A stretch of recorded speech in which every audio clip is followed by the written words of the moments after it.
Good afternoon. I'm Pastor Cameron. This is Sermons in 7, the Gospel of Mark.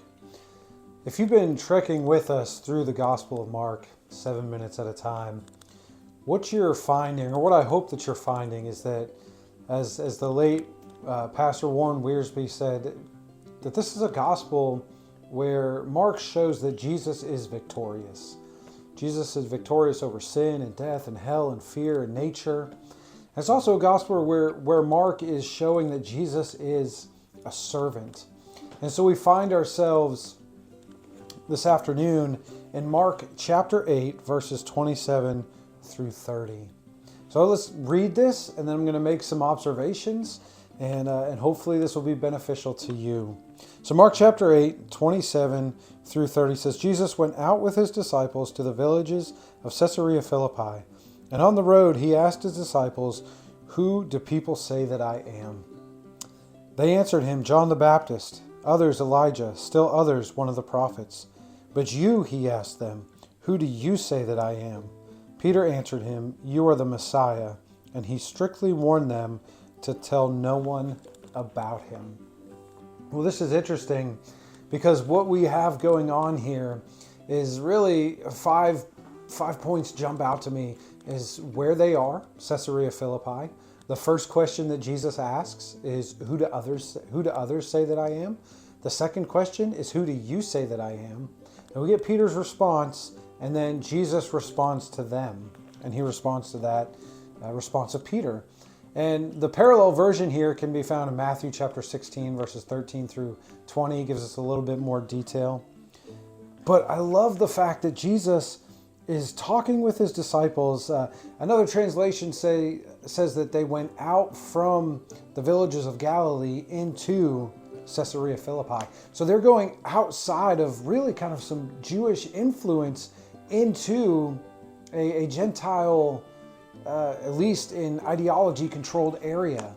And, you know, if someone, a Gentile in Caesarea Philippi, had said, "Who is Lord?" they would have said Caesar. But look at what's going on before this.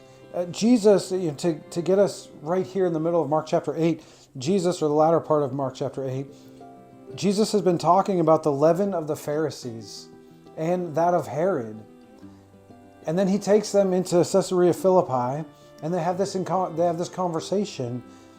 And then he talks about afterwards his death and his resurrection.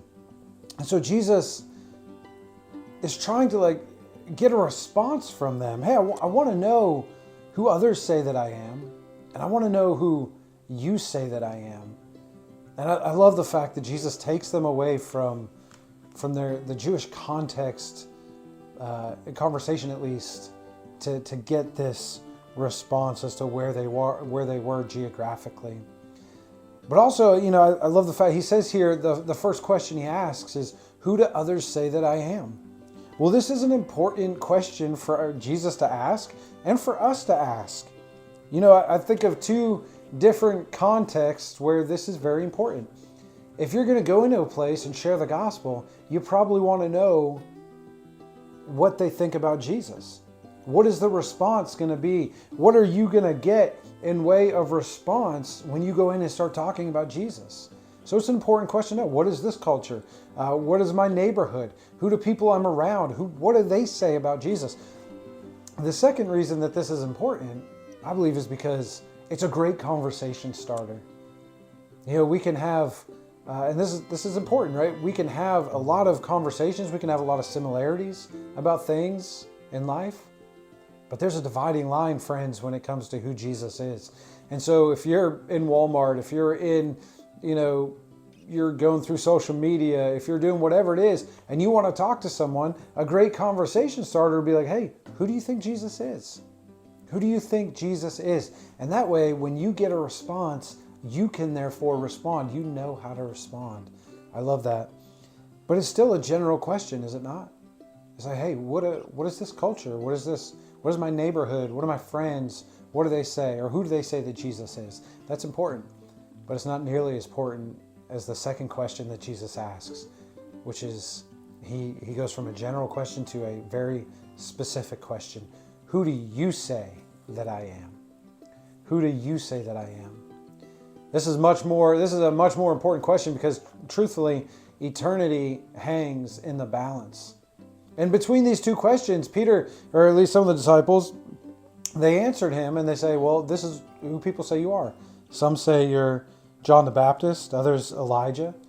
And if you ask anyone, or maybe you even yourself, as you're thinking about this, oh, Jesus was a really good prophet. Jesus was a really good man. Jesus was, a healer, someone who just loved people. And all those are true. But he's also God. And how you answer who Jesus is a very, very big deal. So who do you say that Jesus is today? I love Peter's response because Peter says, you are the Christ. He says, you are the Messiah. Essentially, you're the anointed one. You are the Christ. And if you go into Matthew, it says you are the Christ, the Son of the living God. And I love this because Peter, he gets it in this moment and he brings him to a point. Remember Luke chapter 2, where the angels come, they say, who's born in Bethlehem? A Savior, the Messiah, the anointed one. And, he also says he's the Son of the living God, which brings it back to how Mark starts his book. It says the beginning of the gospel of Jesus Christ, the Son of God. And so today, I ask you, who do you say Jesus is? Friends, that is an entirely eternal and very important question. Who do you say that Jesus is? God bless you. I'll see you next time.